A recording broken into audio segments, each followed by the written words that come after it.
The board meeting had been a disaster.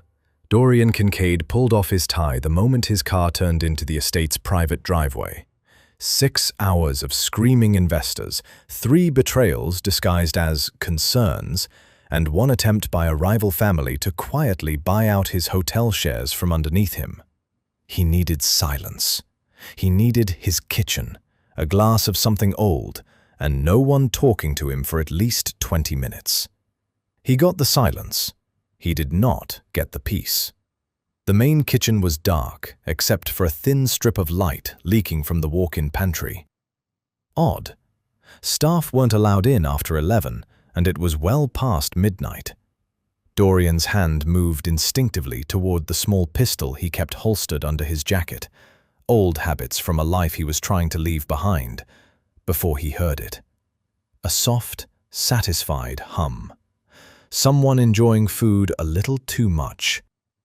He pushed the pantry door open slowly. There, crouched on an overturned crate between shelves of imported flour and vacuum-sealed cheese, was a woman he barely recognized. Tess Sterling, the new maid, hired 3 weeks ago through an agency, quiet, efficient, mostly invisible. Exactly how he liked his staff. Except right now, she wasn't invisible at all. She had a fork in one hand, a foil tray balanced on her knees, and was eating what looked like the leftover truffle-glazed lamb from tonight's syndicate banquet, like it was the last meal on Earth. She froze, fork halfway to her mouth, eyes wide. "Mr. Kincaid." She swallowed hard, setting the tray down so fast some of the glaze slid onto the shelf. "I can explain. I was just stealing food," Dorian said flatly, arms crossed, leaning against the doorframe. "At midnight, in my private kitchen." He watched her brace herself, the way people always did in front of him, shoulders tightening, eyes dropping, the silent calculation of how bad is this going to get. He'd seen that look 1,000 times, from men far more dangerous than a maid with a fork. Frankly, he expected her to start apologizing, maybe cry, maybe beg him not to fire her. That was the script. That was how this always went. Tess didn't follow the script. She looked down at the tray, then back up at him, and something shifted in her face. Not fear anymore, but something closer to offense. "Honestly, I couldn't let it go to waste," she said. "Whoever made this butchered a perfectly good piece of lamb. That's Aishire butter in the glaze. I'd bet my last paycheck on it. And somebody let the emulsion break before it hit the plate. You can see it right here." She held up the tray, pointing at a faint sheen of separated oil pooling at the edge. "That's not garnish. That's a mistake dressed up as garnish." Dorian didn't move for a second, then 2. "You can taste that Aishire butter." "I can taste a lot of things, sir." She said it plainly, not as a boast, just a fact, like stating her own height. He should have fired her on the spot. That was the rule. Staff caught eating banquet leftovers meant for board members, especially foreign delegates who were about to sign off on a merger worth more money than most people saw in 3 lifetimes, should be gone before sunrise. It was a matter of discretion, of image, of control. Dorian Kincaid did not run a house where the maid snacked on syndicate dinners in the dark. But he found himself, instead, crouching down slightly so he was closer to eye level with her. "What else is wrong with it?" he said, not a question, a demand disguised as curiosity. Tess blinked, clearly thrown by the fact that she was still employed, still breathing normal air, still standing in front of a man whose name alone made grown businessmen sweat through their shirts. But something in her, stubbornness maybe, or just pride in her own palate, pushed her to answer honestly instead of retreating into apologies. "The rosemary's fresh, good quality, but they added it too early so it's bitter instead of fragrant. And whoever reduced the jus let it go about 90 seconds too long. It's syrupy instead of silky." She hesitated, then added, quieter, almost to herself, "My grandmother would have sent this back to the kitchen without a word, just a look." Dorian studied her for a long moment. The overhead pantry bulb buzzed faintly above them. Somewhere outside, security dogs barked once and went quiet. He had a hypersensitive nose for two things in this world: threats and opportunity. Right now, kneeling in a pantry at 1 in the morning in front of a plus-sized maid with truffle glaze on her fingers, he was fairly certain he was looking at the second one. "Finish your plate," he said, straightening up. Tess stared at him, fork still frozen in midair. I'm sorry? "You heard me." He turned to leave, then paused at the doorway, glancing back over his shoulder. "Be in the private dining room at 8. Don't be late, Miss Sterling." He walked out before she could ask why, leaving her alone in the pantry with a half-eaten tray of ruined lamb and a question that would keep her awake long after the lights went out. Because Dorian Kincaid didn't waste rare things, and he had a feeling, the same feeling that had made him a very rich, very careful man, that he had just found something rarer than he knew what to do with. The private dining room smelled like burnt confidence. At exactly 8 in the morning, Tess Sterling stood just inside the doorway, her uniform pressed, her hands folded in front of her, and her stomach doing slow, nervous flips. She hadn't slept much. She'd spent most of the night replaying the pantry scene in her head, certain she'd talked herself out of a job, not into whatever this was. Dorian was already seated at the head of a long mahogany table, sleeves rolled up, a folder of papers pushed to one side like he'd cleared space specifically for what was about to happen. In front of him sat 3 small white bowls, each holding an identical amount of pale golden broth, steam curling gently off the surface. No labels, no garnish, nothing to give anything away. Standing beside the table, arms crossed so tightly his knuckles had gone white, was a tall man in chef's whites with silver hair swept back and an expression like he'd already decided this whole exercise was beneath him. Executive Chef Jean-Luc. "Miss Sterling," Dorian said, not looking up from his papers. "This is a routine quality audit. Chef Jean-Luc prepared 3 broths this morning. You're going to taste them and tell me what you find." Tess glanced at Jean-Luc, who gave her a look that could curdle milk from across the room. "An audit," she repeated slowly. "At 8 in the morning, with 3 unlabeled broths. That's not really how audits work, sir." "No," Dorian agreed, finally meeting her eyes. There was something almost amused in his expression, buried under the usual iron calm. "It isn't. Sit down." She sat.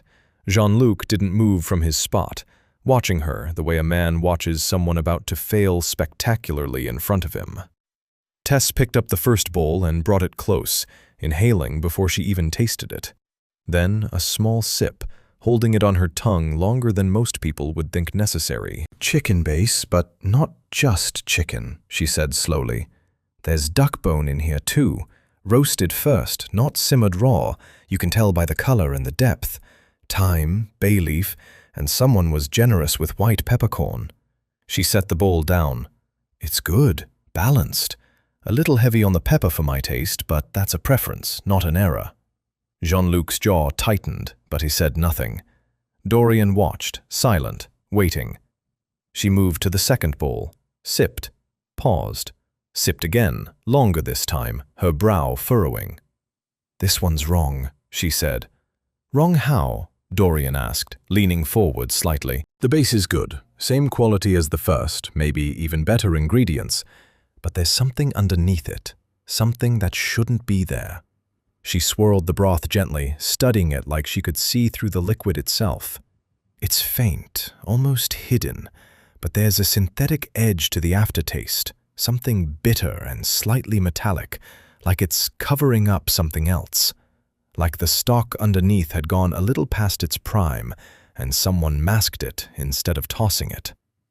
The room went very quiet. Jean-Luc's face had gone from irritated to pale. That's absurd. Every ingredient in this kitchen is inspected." "I'm not saying you poisoned anyone, Chef." Tess kept her voice even, careful, not looking to embarrass him, just stating what her tongue was telling her.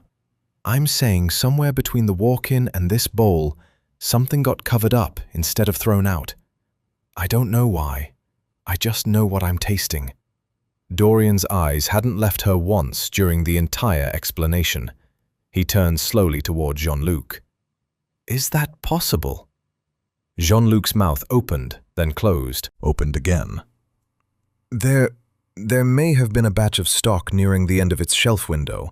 My sous chef may have made a judgment call to extend it with a stabilizing agent rather than waste.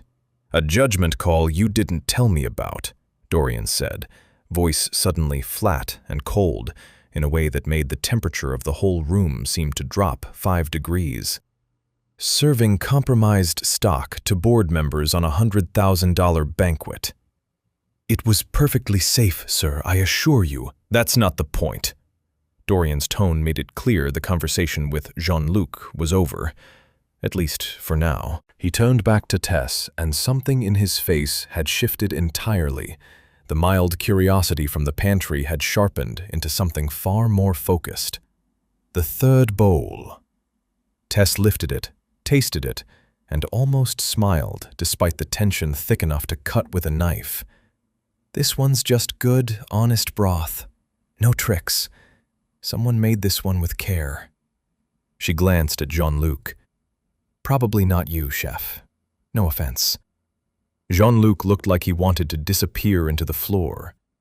Dorian sat back in his chair, tapping one finger slowly against the table, thinking. Tess had just done, in under 3 minutes, what his entire quality control team hadn't caught in a full quarter of inspections, and she'd done it blind, without a single hint, without knowing what was riding on any of it. He thought about the merger, 3 weeks away. International board members, food-obsessed old money from 4 different countries, a hospitality deal worth more than every property he currently owned combined, and every single course would be scrutinized, tasted, judged, by people who'd built empires on knowing the difference between real and fake. He thought about how easy it would be for someone, a rival, a mole, anyone with a grudge, to slip something into a dish the way Jean-Luc's kitchen just had, whether by carelessness or by design. And he thought about the woman sitting across from him, plus-sized, quiet-voiced, utterly unbothered by the most intimidating man in 3 boroughs, who had just picked apart a broth like she was reading a book written specifically for her. "Miss Sterling," Dorian said finally, standing and buttoning his jacket. "Clear your schedule for the week. Chef Jean-Luc will assign someone else to your usual duties." Tess blinked. "Sir, I don't understand." "You will," Dorian said, already walking toward the door. "Tonight, my hotel. Bring nothing but that tongue of yours." He left her sitting at the table with 2 empty bowls, one half-finished, and a furious head chef glaring daggers at her back. And for the second time in 2 days, Tess Sterling had absolutely no idea what she'd just walked into. The Kincaid Grand Hotel didn't look like the kind of place that hid secrets. From the outside, it was all glass and gold trim, valets in crisp uniforms, a lobby that smelled like fresh orchids and old money. But Tess had learned enough in the last 24 hours to know that with Dorian Kincaid, the prettiest rooms were usually the ones with the most to hide. She followed him past the lobby, past a private elevator that required a keycard and what looked like a retina scan, up to the top floor. The doors opened directly into a penthouse office, floor-to-ceiling windows, city lights stretching out in every direction, a desk large enough to land a small plane on. "Sit," Dorian said, gesturing to the chair across from his desk. He didn't sit himself. He stood by the window instead, hands in his pockets, looking out at the skyline like he was deciding how much to tell her. "Mr. Kincaid, with respect," Tess said, perching carefully on the edge of the chair. "You pulled me out of my regular duties, made me taste broths in front of a chef who now clearly wants me gone, and told me to bring nothing but my tongue to a penthouse at night. I think I've earned an explanation." That got the ghost of a smile out of him. "Fair."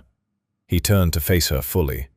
"In 3 weeks, I'm hosting the most important banquet of my career, a merger between my hospitality group and 3 international partners, Milan, Singapore, and Geneva. If it goes through, it legitimizes everything I'm building. If it falls apart, I lose leverage I won't get back. Okay, Tess said slowly. What does that have to do with me? Every board member coming to that banquet has spent their entire adult life around the best food money can buy. They'll notice things my chefs won't catch. They'll notice things I won't catch. This morning, you found something my head chef tried to hide from me in under 3 minutes. He paused. I need that every single day until the banquet, and especially the night of. Tess sat back slightly. You want me to be your... what? A professional taste tester? Head food taster and culinary advisor, Dorian said. Off the books, you'd report only to me. Full access to every kitchen, every delivery, every dish before it reaches the dining room. And Chef Jean-Luc? Will be informed you're there at my discretion. He doesn't need to like it. Tess looked down at her hands, turning the offer over in her mind, and Dorian watched her hesitate. It wasn't the money that made her pause, though she assumed correctly that it would be significant. It was something else, something in the careful way she held herself, like she was used to being looked at and finding a way to be smaller under the attention. You do understand what I look like, right? She said finally, quiet but steady. I know what world you run in, Mr. Kincaid. I've cleaned enough of your guest suites to know the kind of people who come through here. Sharp suits, sharper opinions, and not a lot of patience for someone who doesn't look like she belongs at the table she's supposedly advising on. She met his eyes. I don't want to be a joke in front of your board members. I've spent my whole life being underestimated because of my body. I won't do it in front of people who could crush my family's name without blinking. Dorian didn't flinch, didn't rush to comfort her with empty compliments. He just studied her for a long moment, like he was actually considering what she'd said instead of brushing past it. No one in that room will know your name unless I choose to tell them, he said finally. You'll work quietly, precisely, and if anyone underestimates you, that's their mistake to make, not yours to prevent. He walked closer, leaning against the front of his desk, arms crossed. I don't care what you look like, Miss Sterling. I care that you tasted a synthetic mask under stale stock that 4 culinary school graduates in my kitchen walked right past. That's rare. And in my line of work, rare things are worth protecting, not hiding. Something in his voice, steady, direct, without a hint of pity, landed differently than she expected. She'd braced for charm, for flattery designed to talk her into something. Instead, she got the truth. Blunt as a knife. There's something else, Dorian added, watching her carefully now. I did some digging after this morning. Sterling's Bistro, closed 4 years ago. Family debt, and a stolen recipe book that used to belong to your grandmother, currently sitting in the private collection of a man named Alessandro Voss. Tess's spine straightened. How do you know that? Because I know things, Miss Sterling. It's how I've stayed alive this long. He held her gaze. The salary I'm offering isn't small. It would clear your family's debt within a few months, and Voss happens to owe me a favor. The kind of favor that could get that book back in your hands before the year is out. For a long moment, neither of them spoke. The city hummed quietly below the window, 1,000 lights indifferent to the deal being struck 20 floors above them. This isn't charity, Tess said finally, testing the weight of it. No, Dorian agreed. It's a contract, highly professional, strictly business. He extended a hand toward her, the gesture formal, almost old-fashioned in a room that smelled like power and secrets. You keep my board members safe from anything that shouldn't be on their plates. I make sure your family's name means something again.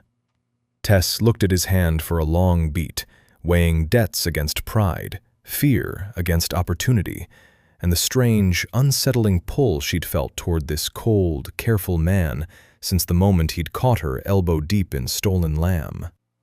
She shook it. Strictly business, she repeated.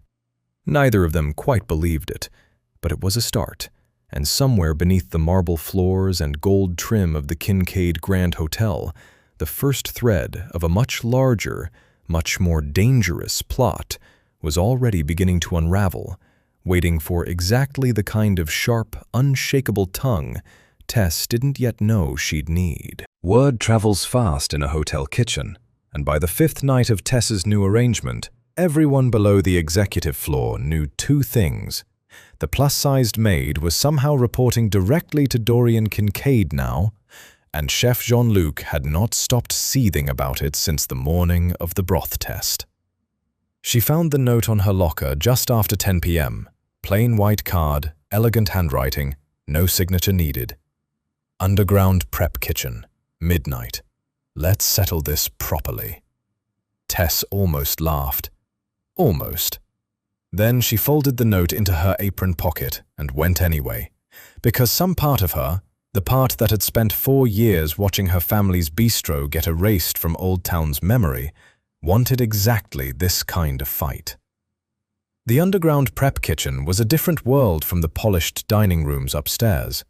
Steel counters scarred from years of blades, ventilation hissing overhead, the low hum of walk-in coolers along the far wall. Jean-Luc was already there when she arrived, sleeves rolled, knives laid out in a neat row like surgical instruments, his silver hair slicked back with something close to menace. "You wanted a title you didn't earn," he said without preamble. "Culinary advisor, off-the-books head taster. Do you know how many years I trained in Lyon before I was allowed to touch a stove in a kitchen like this?" "I don't doubt your training, chef," Tess said, tying her apron, refusing to be baited. "I doubt your ego fits through most doorways, but I don't doubt your training." His jaw ticked. "Then prove your palate is worth more than a party trick. 1 dish each. A judge who doesn't know which plate belongs to whom. If mine wins, you go back to changing sheets and cleaning sweets, and you tell Mr. Kincaid yourself that you're not qualified." "And if mine wins?" "Then I'll stop wasting my breath arguing with the maid." He said the word maid like a blade, testing whether it would still cut. It didn't, not the way he wanted it to. Tess had built calluses against words like that a long time ago.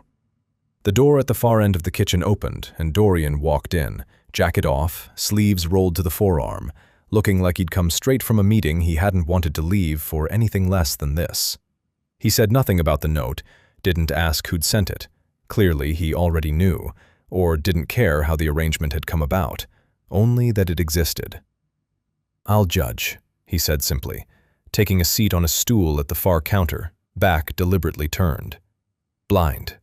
No names, no plating tricks that would give either of you away. You have 90 minutes.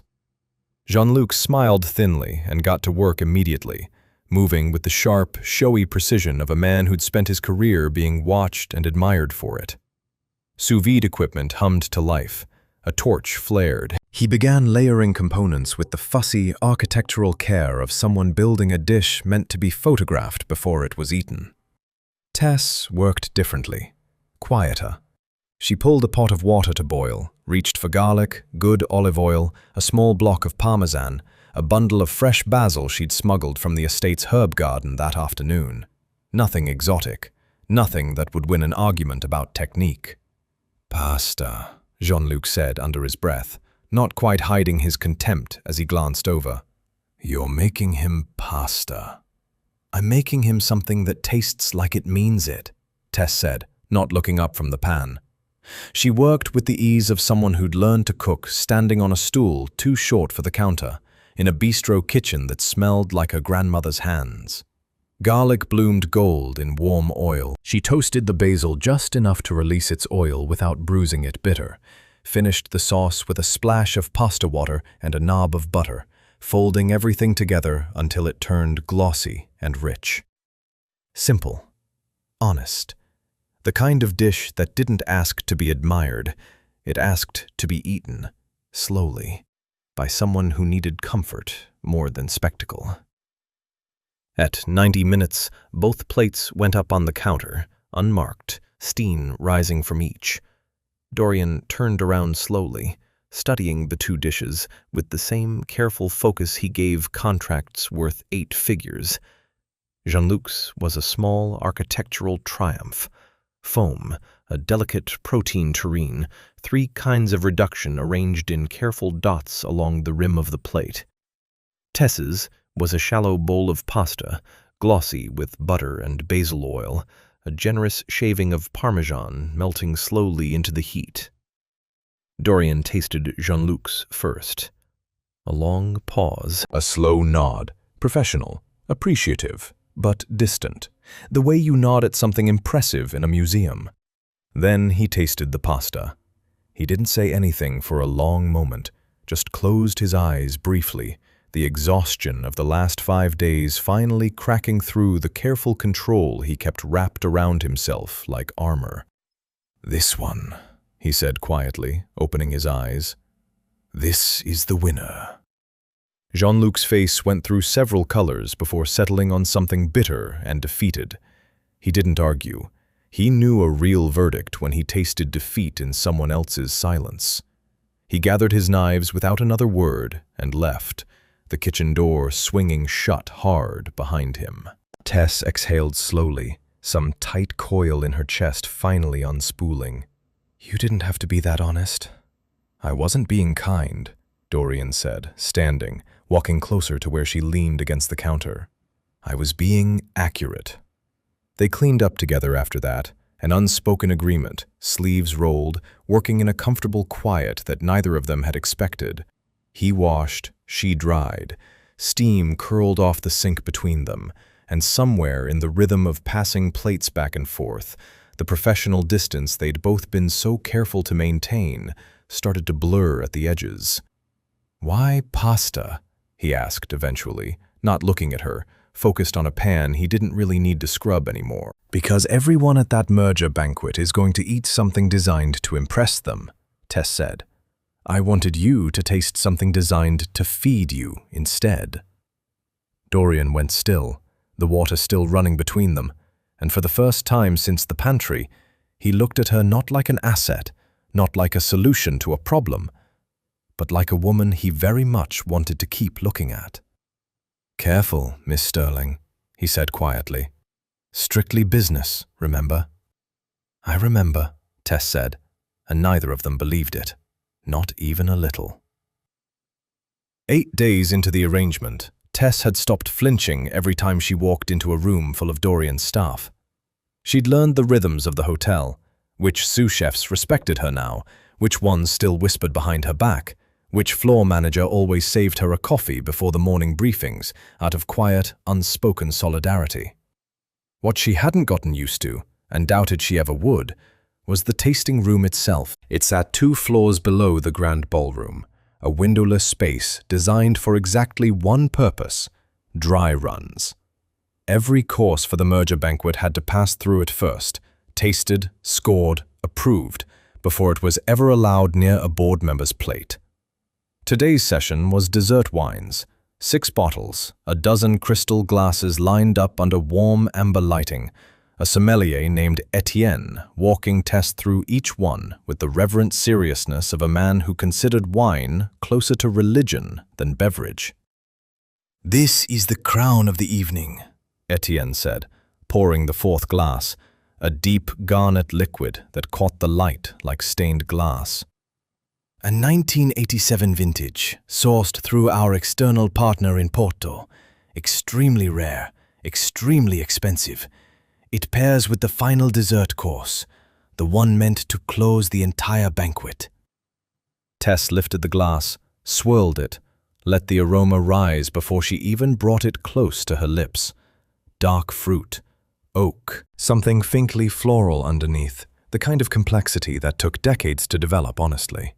She took a small sip, let it sit, breathed out slowly through her nose the way her grandmother had taught her. Taste with your whole face, not just your tongue. Something was wrong. It wasn't loud, it wasn't obvious. If she hadn't spent the last week training her focus specifically on things that shouldn't be there, she might have missed it entirely, chalked it up to the natural bitterness of an old tannin structure. But underneath the fruit, underneath the oak, there was something flat. Something with no place in a wine that had spent 37 years quietly aging in a cellar. "Etienne," she said slowly, setting the glass down, Can you get me the other 5 bottles from this same case? Not the samples, the actual bottles. Etienne's easy expression flickered with concern. Is something wrong with the vintage? I don't know yet. That's why I need the bottles.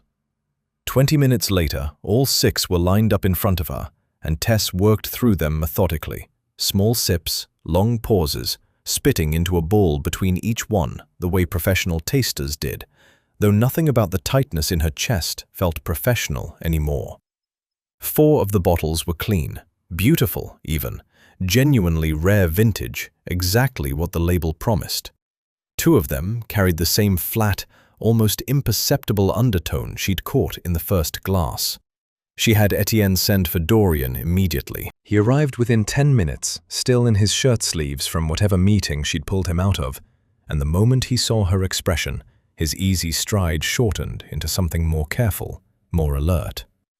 "Talk to me," he said, closing the tasting room door behind him.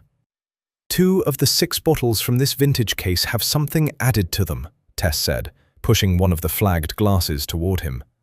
It's subtle. Whoever did it knew exactly how much to use so it wouldn't register as an obvious off flavor. I almost missed it myself. Poison?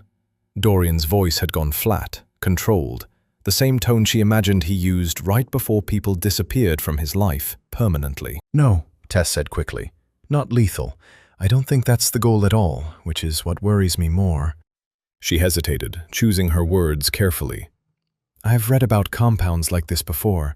My grandmother used to talk about old poisoning scares from restaurant rivalries back in Europe, cases where the goal wasn't to end anyone, just to slow them down. This tastes like something engineered to cause mild disorientation, maybe some memory fog if someone drank enough of it over the course of a long dinner. Dorian went very still. A negotiation dinner. Exactly, Tess said. Something that wouldn't end anyone, wouldn't even get noticed as sabotage, just enough to make your board members a little foggier, a little slower to catch details in a contract, right when they're supposed to be sharp enough to sign off on the biggest deal of their lives. The implications sat heavy in the small, windowless room. Dorian picked up the flagged glass, studied it like it might reveal its secrets under close enough scrutiny, then set it down without tasting it. This bottle came through Voss's supply chain, he said quietly, more to himself than to her. The same man who's holding your grandmother's recipe book. You think he's behind this? I think, Dorian said slowly, that someone close enough to touch my supply chain wanted this merger to fail badly enough to risk poisoning international delegates with something designed to be invisible. He looked at her, and for the first time since she'd met him, she saw something crack through the careful control he wore like a second skin.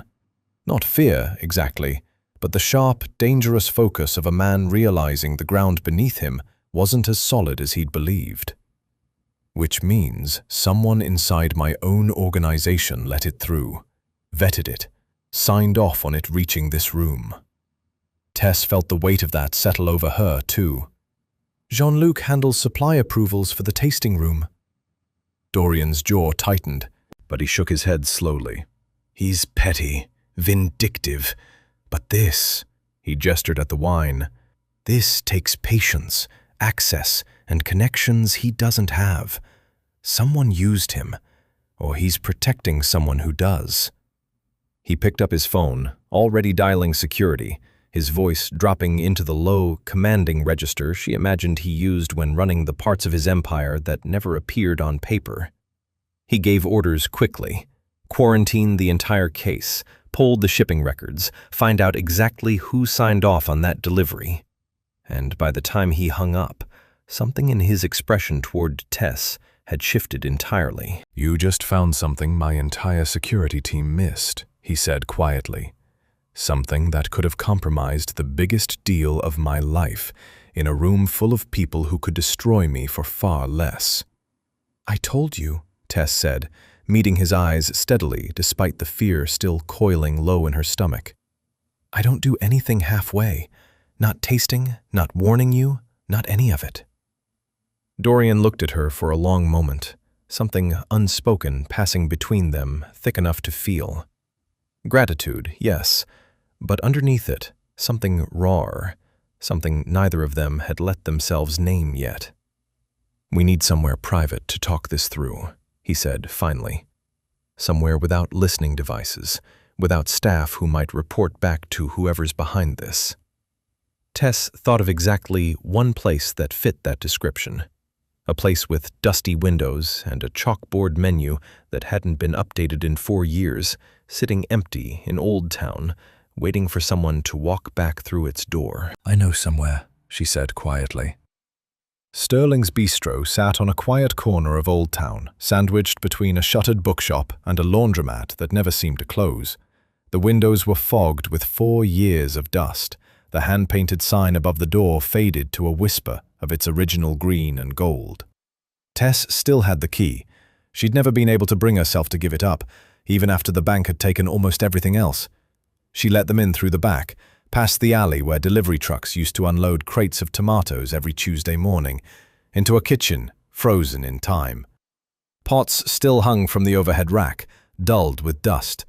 A chalkboard by the pass still listed a special from 4 years ago, Sunday ragu, Nonna's recipe. The handwriting soft and looping, unmistakably a woman's. "This is safe," Tess said, flipping on a single overhead light that flickered twice before catching. "No cameras, no listening devices. My father sold everything he could to cover debt, but nobody wanted the wiring in an old building nobody could afford to reopen."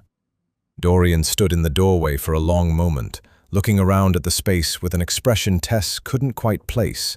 Not the sharp, calculating focus he wore in boardrooms, but something softer, almost reverent.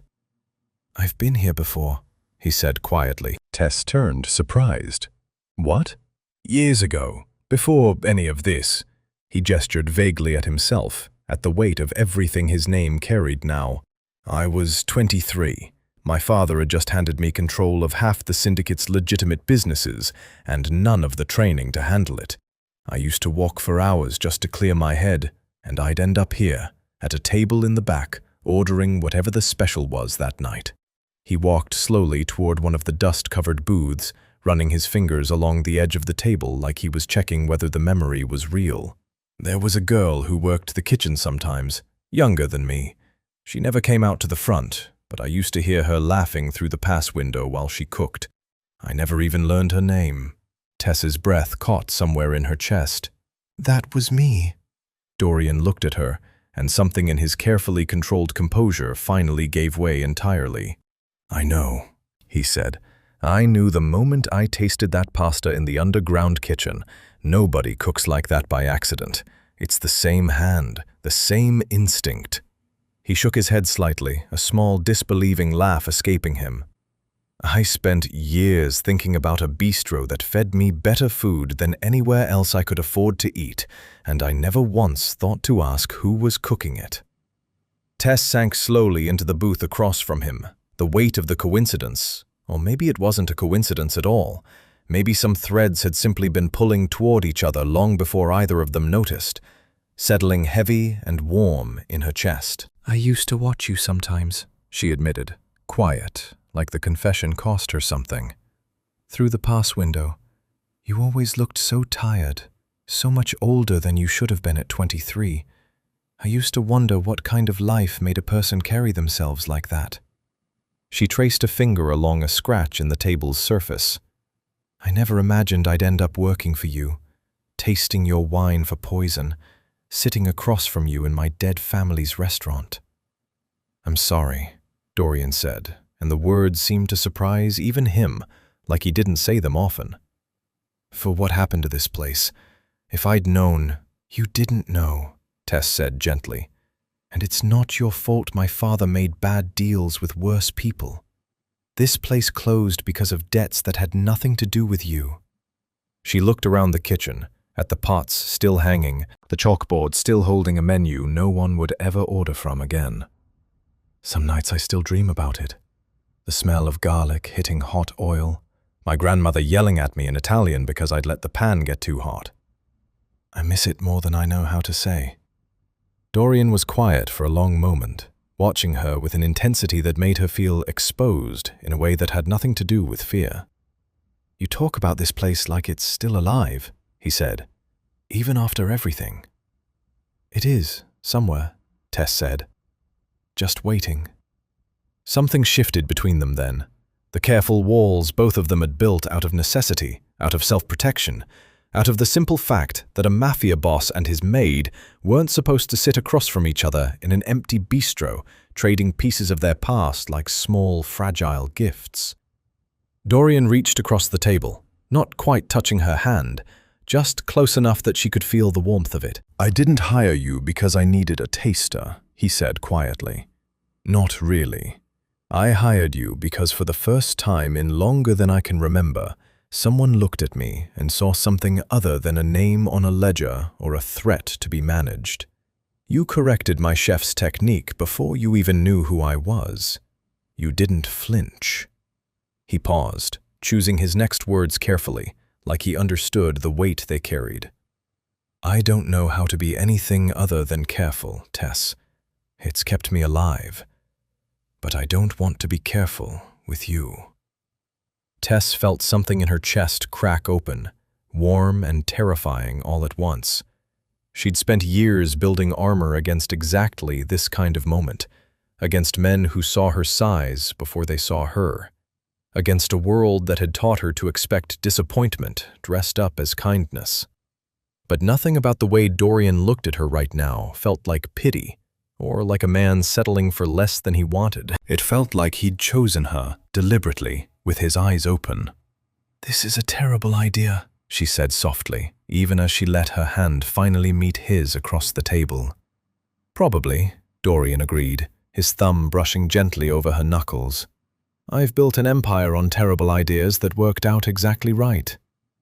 Outside, the city moved on, indifferent to the quiet moment unfolding inside a closed bistro in Old Town. Two people from wildly different worlds finding, in the dust and the memory of garlic and hot oil, something neither of them had known they were looking for. But somewhere across town, in rooms Tess and Dorian couldn't see, other plans were already moving forward, patient and dangerous, waiting for exactly this kind of distraction to slip through the cracks. The invitation arrived on cream cardstock, edged in gold, delivered by courier to the estate 3 days after the bistro. Voss Private Collection, an evening of rare acquisitions. Tess turned it over twice before she understood what she was looking at. "He's put it up for auction," Dorian said, reading over her shoulder, his voice gone quiet and sharp in a way she was learning to recognize as dangerous. "Your grandmother's recipe book. Lot 14. "Why now?" Tess asked, though some cold part of her already suspected the answer. "Because word's gotten out that you're working for me. Voss doesn't care about a recipe book, Tess. He cares about smoking you out." Dorian set the invitation down on the kitchen counter, jaw tight. "If you show up desperate to buy it back, you confirm exactly how valuable you've become to me. If you don't show up at all, he keeps leverage over you indefinitely and eventually finds another way to use it." "So either way, I lose." "Not if you walk in as my date instead of a maid trying to buy back her family's history," Dorian said. "Let them see you as untouchable. Let them wonder why I'd bring you into a room like that." The auction house occupied the top 3 floors of a converted bank building downtown, marble columns and hushed lighting designed to make ordinary wealth feel insufficient. Tess arrived on Dorian's arm in a deep emerald gown that had taken 3 fittings and more confidence than she'd ever had to borrow, her hair swept up, her chin level, despite the way conversation seemed to pause slightly as they crossed the room. She felt every eye on her, the assessing glances, the quick recalibrations, the particular kind of silence reserved for someone who wasn't supposed to belong somewhere and clearly wasn't going to apologize for it. Dorian kept his hand at the small of her back, steady, deliberate, a silent statement to anyone watching that questioning his choices tonight would be a mistake. "You're doing beautifully," he murmured near her ear as they took their seats. "I feel like a piece of art on display," Tess whispered back. "You look like the most interesting thing in the room. There's a difference." Lot 14 came up just past 10 o'clock. The auctioneer held up the recipe book, worn leather cover, gold lettering faded with age, the same book Tess remembered her grandmother guarding like scripture. and Tess felt her stomach clench so hard she had to focus on breathing evenly. "We open the bidding at 20,000, the auctioneer announced. A man 3 rows ahead raised his paddle immediately. Tess recognized him from Dorian's earlier briefing. Marchetti, a lieutenant from a rival syndicate family, the one they suspected of orchestrating tonight specifically to draw her out. Dorian raised his paddle without hesitation. 30. Marchetti glanced back over his shoulder, a slow, cold smile spreading across his face when he saw who he was bidding against. 40, he called, not bothering to look at the auctioneer. 60, Dorian said, his voice utterly level, like they were discussing the weather instead of a bidding war with a man who wanted to burn his entire deal to the ground. The room's attention had fully shifted now, whispers rippling through the crowd, everyone sensing that this had stopped being about a recipe book several bids ago. Marchetti's smile tightened. 80. 150, Dorian said, and the finality in his tone made the auctioneer pause before confirming the bid. Like even he understood, there was no version of this evening where Marchetti won. The room went silent. Marchetti held his paddle a moment longer, weighing whether to keep pushing, then set it down slowly, his jaw tight with the particular fury of a man who'd just been publicly outmaneuvered in front of people whose respect he needed. "Let him have his souvenir," he said loudly enough for the nearby tables to hear, standing to leave before the gavel even fell. "Sold," the auctioneer announced. "To paddle 212. Tess sat frozen for a moment, watching the book get carried toward them by a white-gloved assistant, hardly able to believe it was real. When it finally rested in her hands, the worn leather warm and familiar under her fingers, something in her chest broke open in a way that had nothing to do with fear. "Thank you," she whispered, voice thick. "Don't thank me yet," Dorian said quietly, watching Marchetti's retreating back with narrowed eyes. "A man like that doesn't lose gracefully. He'll find another way to hit us tonight." He was right, though neither of them would learn how right until much later. Across the room, in a service corridor most guests never saw, Jean-Luc stood pressed against a wall near the catering staff entrance, sweating through his jacket despite the air conditioning. Marchetti found him there within minutes of leaving the auction floor, his earlier composure gone, replaced by something colder and far more calculating. "He humiliated me in front of half the city," Marchetti said, voice low and clipped. "In front of people I need respect from." "I told you the maid was dangerous," Jean-Luc muttered, still bitter about his own humiliation weeks earlier. "She's already caught the wine once. Kincaid's watching everything now." "Then we stop being subtle." Marchetti pulled a small case from inside his coat, sliding it toward Jean-Luc's chest without ceremony. "The dessert course for the merger banquet. You still have access to the final delivery manifest?" Jean-Luc's hands trembled slightly as he took the case. "If I get caught—" "You won't," Marchetti said, "because everyone will be too busy watching Kincaid's precious taster fail to catch it in time. Swap the vetted batch before the final inspection. Not enough to finish anyone, enough to make the whole board too foggy to notice they're signing away terms they'd never accept sober." His smile returned, thin and humorless. "Let's see how impressive she is when the stakes are real." Jean-Luc hesitated only a moment before pocketing the case, his resentment and wounded pride finally outweighing whatever loyalty he had left to a man who'd already replaced him in every way that mattered. Back on the auction floor, Tess held her grandmother's recipe book against her chest like something precious and fragile, unaware that 30 feet and one hallway away, the true danger of the evening had only just begun. Quiet, patient, and already moving into place for the night that would decide everything. 2 days before the banquet, Tess couldn't sleep. It wasn't nerves exactly. She'd handled nerves fine since the wine discovery, channeling them into obsessive double checks of every ingredient that crossed her path. This was something quieter, a feeling she couldn't name tugging at the back of her mind since the auction house, since the way Marchetti had smiled while walking away from a bid he never intended to win. "He'll find another way to hit us tonight," Dorian had said. That had been 9 days ago. Nothing had happened since, which Tess had learned quickly in this world usually meant something was about to. She got up a little after 1 in the morning, pulled a robe over her nightclothes, and made her way down to the estate's kitchen, telling herself she just wanted to double-check the cold storage inventory one more time before the final walkthrough. The house was silent, except for the hum of refrigeration units and her own footsteps on cold tile. The cold storage room sat at the back of the kitchen, a heavy steel door with a keypad lock that only senior staff and Tess herself had access to now. She punched in the code, the door releasing with a soft mechanical hiss, and stepped into the chilled air, flipping on the overhead lights. Rows of shelving lined both walls, everything labeled, dated, organized with the meticulous care Tess had insisted on since day 1. She moved down the aisle toward the dessert course, the final showpiece dish of the banquet, a delicate chocolate and cherry construction paired with the now heavily guarded 1987 vintage wine, and pulled the manifest sheet clipped to the shelf. Something was wrong immediately.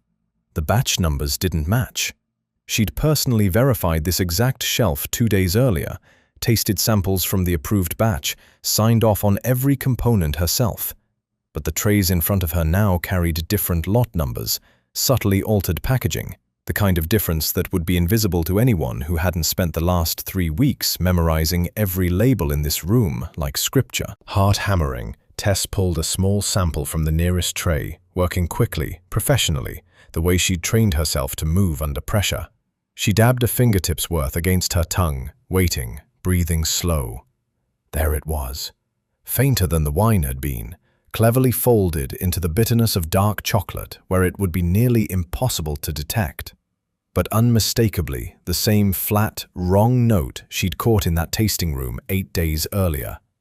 "Oh no," she whispered, already reaching for her phone. "I wouldn't do that." She spun around.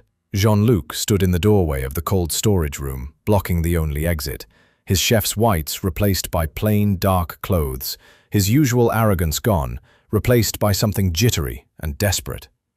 "You did this," Tess said, backing a step further into the room without meaning to, her mind racing through distances, exits, options. "I didn't have a choice," Jean-Luc said, though his voice cracked slightly on the words, like he was trying to convince himself as much as her.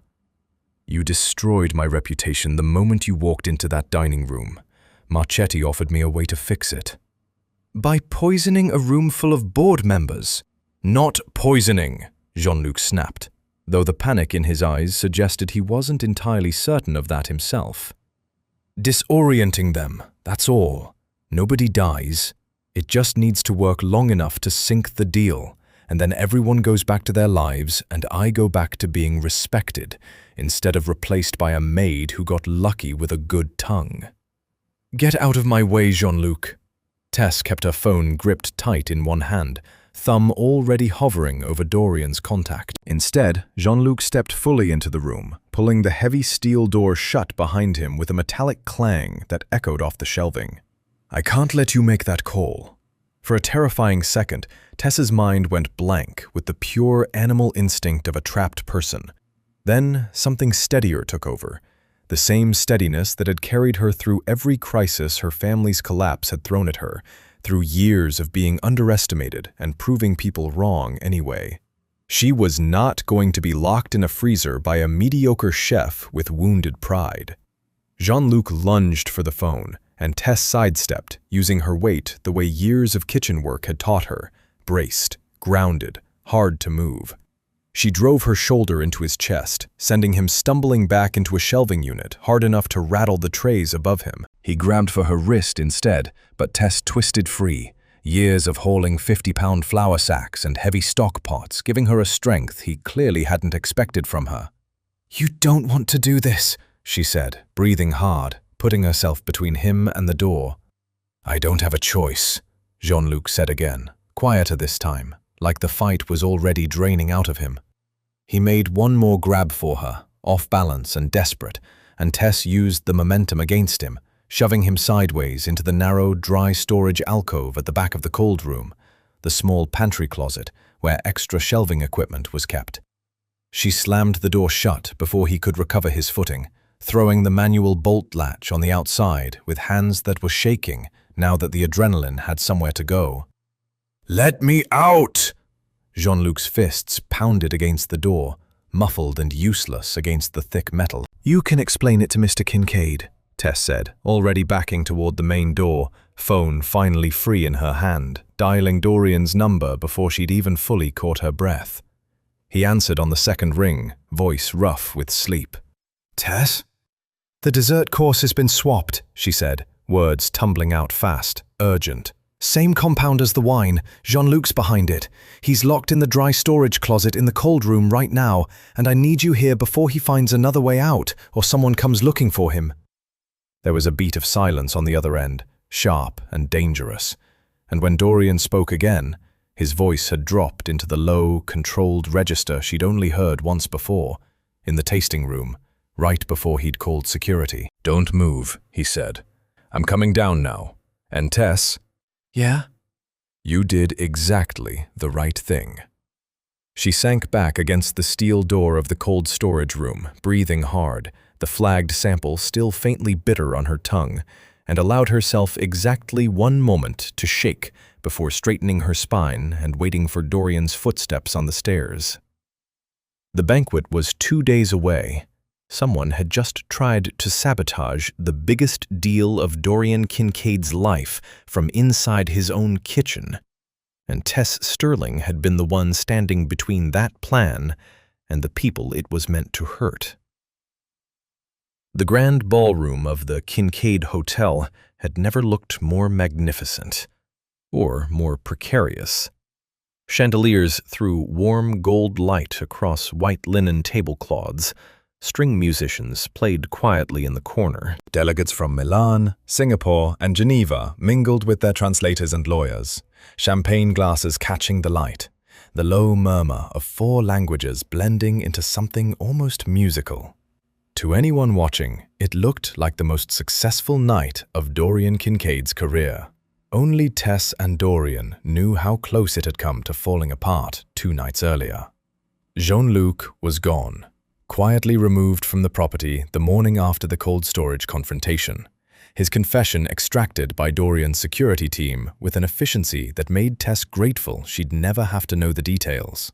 The compromised dessert batch had been destroyed, but that left the problem with no easy fix.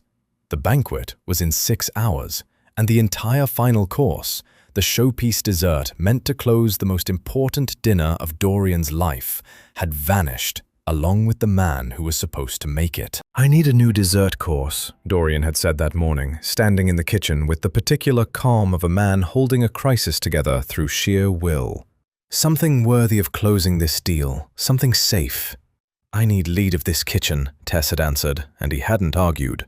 Now, hours later, she stood in the heart of the hotel's main kitchen in borrowed chef's whites, sweat beading at her temple despite the industrial air conditioning, coordinating 4 sous chefs through a dessert course she'd designed from memory and instinct in less than a day. A dark chocolate torte, her grandmother's recipe, adapted with cherries macerated in a wine reduction she'd tested herself 3 times over, tasting every single component before it touched a plate. "Table 12's plates go out now," she called, wiping her hands on her apron. "Table 6 needs 2 more minutes on the reduction. Don't rush it, it'll split." The kitchen moved around her with the tight, controlled chaos of a well-run brigade, and for the first time in weeks, Tess felt something close to peace settle over the panic. This, at least, she understood completely. This was hers. It was during the dessert service, plates already being carried out into the ballroom, that the trouble started. Marchetti stood up from his seat near the center of the room, wine glass in hand, his voice carrying with practiced authority across the hushed conversations.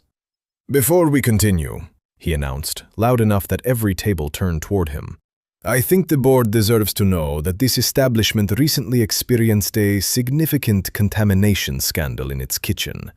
Perhaps that's relevant to whether we should be trusting tonight's menu with a deal of this magnitude." A ripple of unease moved through the room. Translators leaned in urgently toward their delegates. Dorian, seated at the head table, went very still, his jaw tightening. But before he could stand to respond, the ballroom's side doors opened. Tess walked in, still wearing her chef's whites, a dessert plate balanced in each hand, and made her way directly toward the center of the room instead of the kitchen pass. "Mr. Marchetti raises an interesting point," she said, her voice steady despite every eye in the ballroom suddenly fixed on her. The plus-sized woman in kitchen whites who clearly wasn't supposed to be addressing international board members directly. "So let me address it directly, since I'm the one who discovered the contamination in the first place." Murmurs spread through the room. Dorian rose slowly from his seat, watching her with an expression somewhere between alarm and fierce, unguarded pride. "9 days ago, I identified a synthetic compound hidden in a shipment of vintage dessert wine," Tess continued, setting the 2 plates down on the nearest table with steady hands. "A compound designed specifically to cause disorientation and memory impairment over the course of a long negotiation dinner. 2 nights ago, I discovered the same compound had been introduced into what was meant to be tonight's dessert course." She paused, letting that land, watching Marchetti's easy smile begin to falter. "Both batches were traced back through the supply chain to an external source connected to Mr. Marchetti's own syndicate contacts." The room had gone completely silent now, every delegate leaning forward, translators whispering urgently, the kind of silence that felt like it might crack open at any second. "That's a serious accusation," Marchetti said, his voice tighter now. "From a kitchen maid with no credentials to make it." "I don't need credentials to taste chemistry that shouldn't be there," Tess said, holding his gaze without flinching. "I need a functioning tongue and a reason to pay attention, both of which I have, and both of which apparently your compromised chemist didn't account for." She reached into her apron pocket and pulled out a small sealed sample vial, setting it deliberately on the table in front of her. "This is from the swapped batch. I'd be happy to have it independently tested by any lab of the board's choosing, tonight, before anyone signs anything. I trust the results." The Geneva delegate, an older woman with sharp eyes who'd said almost nothing all evening, finally spoke, her voice cutting cleanly through the tension. "And the dessert we were just served?" "Clean," Tess said. "Tested 3 times by me personally. Prepared under my direct supervision in the last 6 hours after the compromised batch was destroyed. You're welcome to test that too." Dorian moved then, crossing to stand beside Tess at the center of the room, his presence immediately shifting the entire balance of attention. "The individual responsible for introducing that compound has already been removed from my organization," he said, voice carrying the calm, absolute authority of a man who had never once needed to raise his voice to be obeyed. "I take full responsibility for the security failure that allowed it to happen at all, but I'd remind everyone in this room that it was caught, twice, before it ever reached your glasses, by someone with sharper instincts than an entire security team." His eyes flicked briefly to Marchetti, cold and final. "I'd also point out that only someone deeply familiar with the sabotage would know precisely when to raise it publicly, in front of an entire board, moments after the compromised course was already replaced." The implication landed like a dropped glass. Several delegates turned toward Marchetti, their expressions shifting from concern to open suspicion. Marchetti's composure cracked for just a moment, enough for the room to see it, before he set down his wine glass, muttered something about needing air, and walked briskly toward the exit, 2 of Dorian's security staff falling into step behind him without a word from anyone. The Milan delegate, breaking the tension first, raised his glass slightly toward Tess. "The torte is excellent," he said simply. "I'd like the recipe, if you're willing to share it." A ripple of quiet, relieved laughter moved through the ballroom, tension bleeding out of the room in slow, uneven waves. Tess felt her hands finally stop shaking, felt Dorian's hand settle warm and steady against the small of her back, and understood, for the first time all night, that the deal, and everything riding on it, might actually survive until morning. By 2 in the morning, the grand ballroom had emptied of delegates, translators, and the last of the catering staff, leaving only the quiet hum of cleanup crews working in the far corners and the faint, lingering smell of candle wax and cherry reduction. The merger papers had been signed just before midnight, every board member present, sober, sharp-eyed, and satisfied. The Geneva delegate personally shaking Tess's hand and telling her, through her translator, that she'd never trusted a dessert course more in 30 years of business dinners. Marchetti hadn't made it out of the hotel. Dorian's security team had detained him quietly in a service corridor, along with 2 lieutenants from his own organization who'd been feeding information to Voss's network for months, men Dorian had trusted, or at least tolerated, for years. There would be no dramatic confrontation, no violence in front of the departing guests. Just quiet men in dark suits murmured instructions, and cars that left through the hotel's private underground exit long before anyone upstairs noticed they were gone. Tess learned all of this secondhand, sitting in the executive kitchen, still in her chef's whites, too wired to change out of them, watching security update Dorian through his earpiece in low, clipped sentences. When he finally set the phone down and turned to her, some of the iron control he'd carried through the entire evening finally loosened from his shoulders. "It's done," he said quietly. "Marchetti's out of the city by morning, permanently. The lieutenants who helped him won't be trusted with so much as a delivery schedule again. Voss will feel the message, even if we never touch him directly." He rubbed a hand over his face, exhaustion finally catching up to him now that the crisis had passed. The merger's secured, fully, cleanly, with every board member's signature and not a single doubt left in the room. "Because of the dessert," Tess said, a small, tired smile tugging at her mouth. "Because of you," Dorian corrected, crossing the kitchen to stand in front of her. "Every part of tonight, every part of the last 3 weeks happened because of you. I want you to understand that clearly before I say anything else." Something in his tone made her chest tighten. "Dorian, come with me," he said. "There's something I need to give you." He led her up to his penthouse suite, the same one she'd first walked into 3 weeks ago as a nervous maid summoned by a man whose name alone had made her hands shake. It felt different now, not because the room had changed, but because she had. He crossed to a locked drawer in his desk, pulled out a small key, and retrieved a wrapped package she hadn't noticed sitting there before, tucked carefully at the back. He set it on the desk in front of her without ceremony. "Open it." Tess unwrapped it slowly, and her breath caught the moment the paper fell away. It was her grandmother's recipe book, the same worn leather cover, the same faded gold lettering. But this wasn't the copy she'd won at the auction house. This one was older, more worn, with a small water stain on the back cover she remembered from childhood, from the summer a pipe had burst in her family's old kitchen. "This is the original," she whispered, running her fingers over the familiar damage like she was greeting an old friend. "Not the one from the auction. This is the real one." "Voss had 2 copies," Dorian said quietly.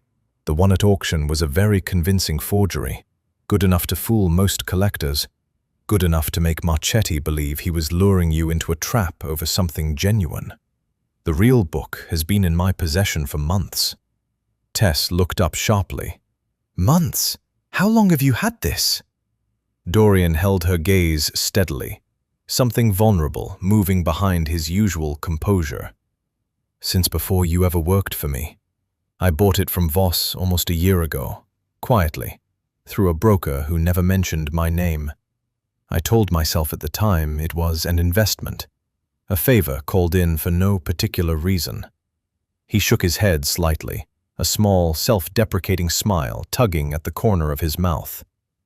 "The truth is, I never forgot the girl who used to laugh through a pass window in a bistro that fed me better than anywhere I could afford.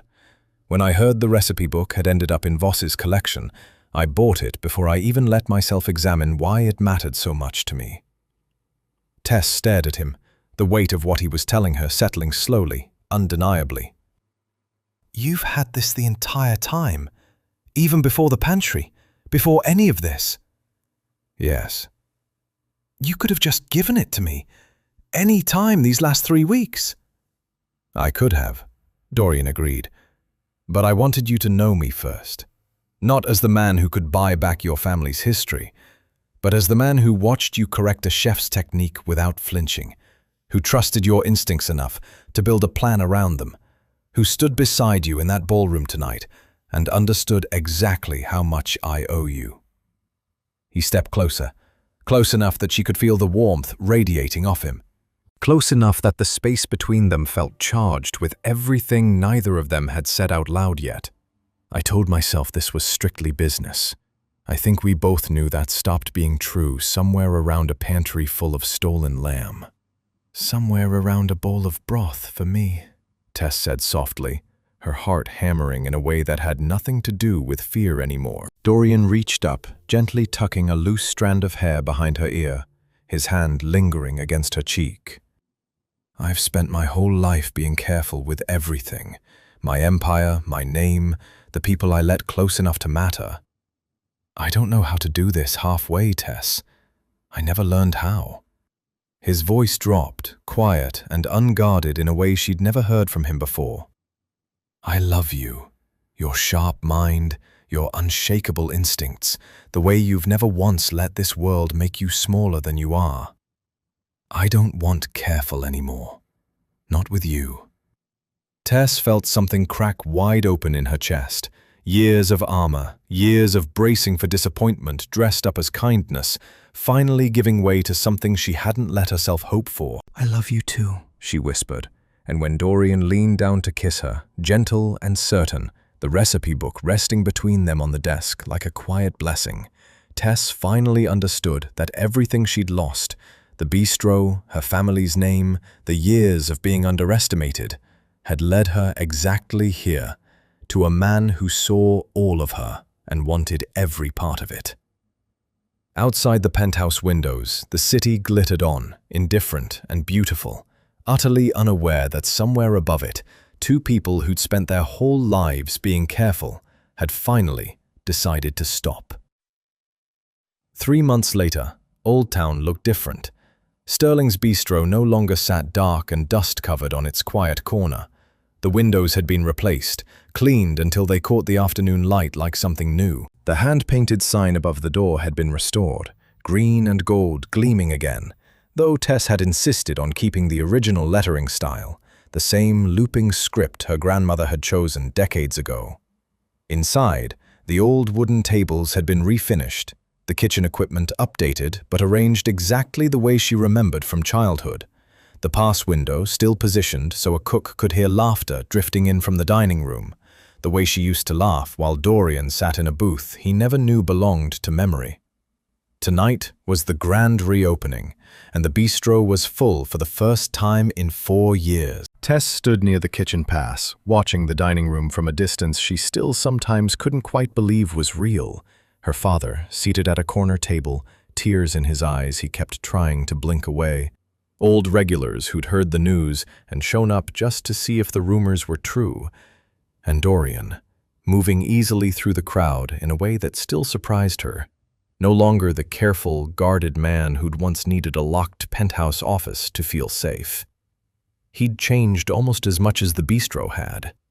In the 3 months since the merger banquet, Dorian had done something none of his advisors had expected, and few of his old associates had forgiven him for. He'd begun quietly, deliberately dismantling the syndicate side of his empire. Not all at once, that kind of thing got people finished, but methodically, restructuring his holdings until the Kincaid name meant hotels, restaurants, legitimate hospitality investments across 3 continents, and very little else. The board members from the merger had become some of his closest business partners, impressed as much by his integrity in the aftermath of Marchetti's exposure as by the deal itself. Voss had quietly retreated from the city altogether, unwilling to test his luck against a man who'd proven he could turn a scandal into a stronger position.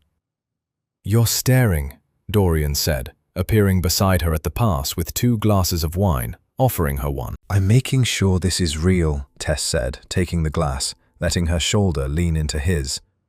Sometimes I still expect to wake up back in that empty kitchen, dust everywhere, nothing but a chalkboard menu nobody's ordered from in years. It's real, Dorian said, pressing a kiss to her temple. All of it. Her title now, officially, was Culinary Director of the entire Kincaid Hospitality Group, overseeing menus, quality standards, and staff training across every property. A role created specifically because no one else Dorian trusted had her instincts, her precision, her refusal to let anything less than honest reach a plate. But the bistro was hers in a different way entirely. Executive head chef. Owner, on paper, with Dorian's investment behind her, but full creative control, resting exactly where it belonged. Your grandmother would be proud, Dorian said quietly, watching the dining room fill with warm noise and the smell of garlic hitting hot oil, the same smell that had once drawn a stressed young heir through the door decades ago. She'd probably yell at me for letting the pan get too hot at least once tonight, Tess said, smiling. Probably, Dorian agreed, but proud first. Near the back of the dining room, Tess spotted a familiar face she hadn't expected, one of the sous chefs from the estate kitchen, hired away last month to help run the bistro's growing staff, laughing easily with a table of regulars like he'd worked there for years instead of weeks. Jean-Luc, notably, was nowhere in the city anymore.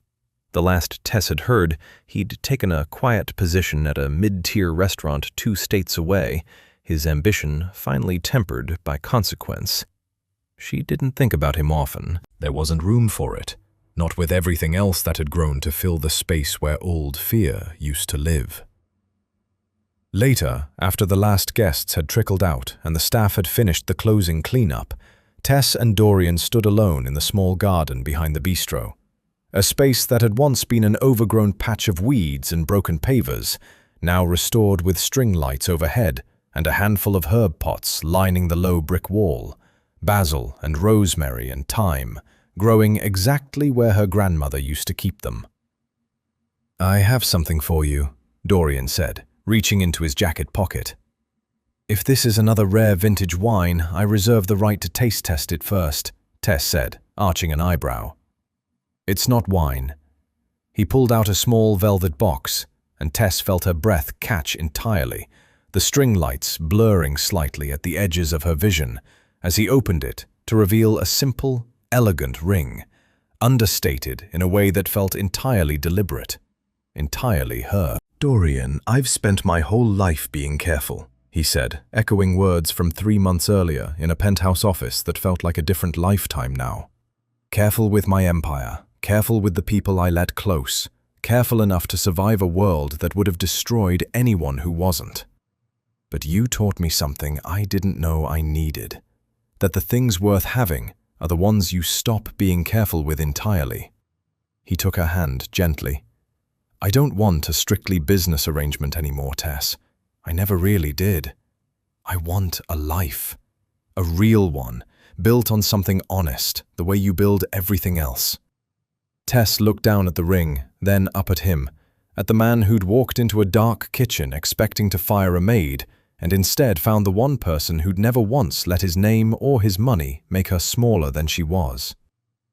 "Yes," she said, simply, completely, without a single hesitation. The garden lights glowed softly around them as Dorian slid the ring onto her finger, and somewhere inside the bistro, the chalkboard by the pass, updated that very morning, still held tonight's special in Tess's own looping handwriting, the same style her grandmother had used decades before her. Sunday ragu, family recipe, made with everything we almost lost and everything we finally found. Standing together in the quiet garden, equal partners in every sense that mattered, Tess and Dorian understood that the story hadn't ended with a merger, or a ring, or even a rebuilt bistro. It had simply, finally, found its proper beginning.